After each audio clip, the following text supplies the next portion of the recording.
साथियों नमस्कार। मैं हूं राम नारायण। साथियों, संविधान को कौन चलाते हैं, इस बारे में हमने पहली वीडियो में बताया था।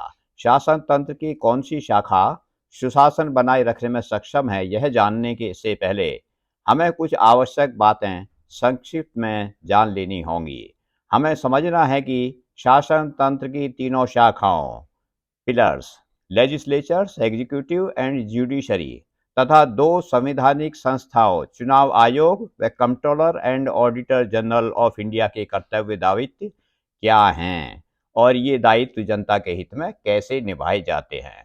हमारे संविधान का प्रियम्बल स्पष्ट करता है कि डेमोक्रेटिक पार्लियामेंट्री सिस्टम में शक्ति जनता के पास होती हैं। इसी योजना के अंतर्गत चुनाव आयोग फ्री एंड फेयर तरीके से जनता के प्रतिनिधि चुनकर विधायकों में भेजते हैं।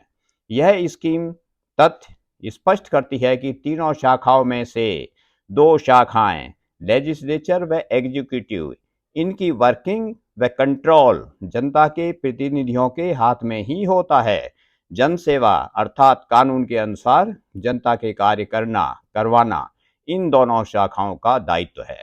जहां लेजिस्लेचर का कर्तव्य दायित्व कानून बनाना, बेशक आजकल इसके मल्टी फंक्शनल कर्तव्य हैं, वहीं एग्जीक्यूटिव का कर्तव्य है कानून के अनुसार लोकहित व राष्ट्रीय हित की स्कीम्स व वर्क्स को एग्जीक्यूट करना तथा उन पर धन खर्च करना। साथ ही जुडिशरी का कर्तव्य है डिस्प्यूट्स व लिटिगेशंस को एडजुडिकेट करना, कॉन्स्टिट्यूशन को इंटरप्रेट करना तथा लेजिस्लेशन कानून का जुडिशियल रिव्यू करना। दूसरी स्वतंत्र संवैधानिक संस्था है controller and auditor general of India, जिसका दायित्व है सरकार के बजट के अनुसार एलोकेट किए गए कार्य तथा धन की आय, रखरखाव व खर्च आदि की निगरानी करना।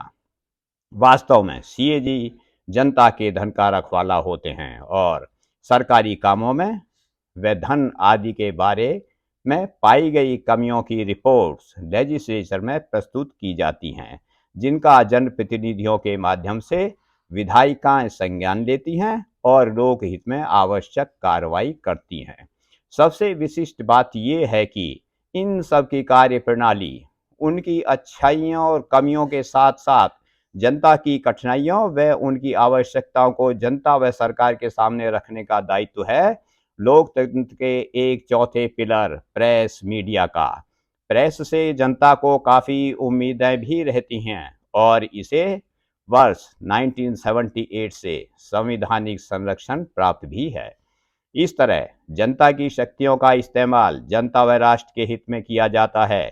शासन तंत्र की इन तीन शाखाओं लेजिस्लेचर, एग्जीक्यूटिव एंड जुडिशरी के द्वारा जो चेक एंड बैलेंस के सिद्धांत पर कार्य करते हैं। अतः संविधान ने भारतीय शासन तंत्र को सुंदर स्कीम प्रदान की है, जिसे समझना व चलाना एक चक्रव्यूह की तरह है, या कहिए यह एक चुनौती है।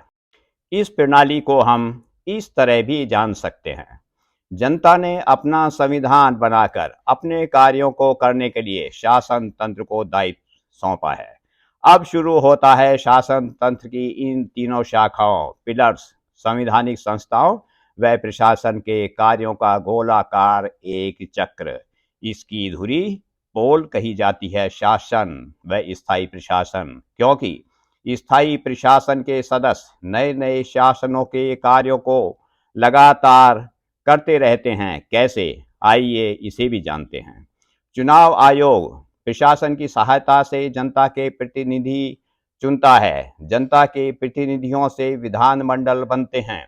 विधानमंडलों से मंत्री परिषद बनती है। मंत्री परिषद व प्रशासन से कार्यपालिका बनती है। कार्यपालिका लोकहित व राष्ट्र हित के कार्य प्रशासन के माध्यम से करती है। मंत्री परिषद व प्रशासन के कार्यों की निगरानी नियंत्रक महालेखा परीक्षक सीएजी की सहायता से विधानमंडल करते हैं। इन सब के कानूनी वाद विवादों आदि का निपटारा करती है न्यायपालिका। इन सब के वित्तीय कार्यों की निगरानी सीएजी करते हैं, जिसकी रिपोर्ट प्रेसिडेंट व गवर्नर्स के माध्यम से विधानमंडलों में आवश्यक कार्रवाई के लिए पेश की जाती हैं। विधानमंडलों के सदस्य समितियों के माध्यम से सीएजी की रिपोर्ट्स व प्रशासन की कार्यप्रणाली की देखरेख व छानबीन करते हैं और इनकी अपनी रिपोर्ट्स भी विधानमंडलों में पेश होती है। इन सब पर इसी तरह फिर कार्रवाई होती है और यह विचित्र साइकिल इसी तरह वर्ष प्रति वर्ष चलता रहता है। राष्ट्र हित में इस प्रणाली को सुशासन की दृष्टि से जनता द्वारा समझना, शासन तंत्र द्वारा चलाना, विपक्ष द्वारा भेदना तथा प्रेस मीडिया द्वारा सच्चाई जनता के सामने रखना बड़ी चुनौती है।